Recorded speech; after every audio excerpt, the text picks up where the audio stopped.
Top news. RK நகர் இடைத்தேர்தல் வெற்றி கனியை பறிப்பது யார்? இரட்டை இலை சின்னத்தை கைப்பற்றும் நோக்கில் தேர்தல் ஆணையரை சந்திக்கவிருக்கிறார் ஓ பன்னீர்செல்வம்.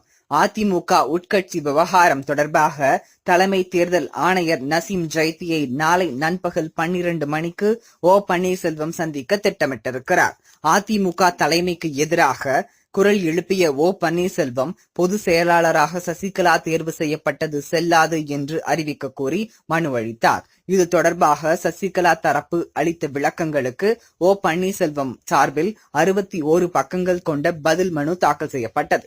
ஆர்கே நகர் இடைத்தேர்தலில் இரட்டை இலை சின்னத்தில் நாங்கள் தான் போட்டியிடுவோம் என்று ஒரு பக்கம் ஓபிஎஸ் அணியினர் கூச்சலிட, இன்னொரு பக்கம் இல்லை நாங்கள் தான் போட்டியிடுவோம் என்று சசிகலா அணியினர் கூறி வருகின்றனர்.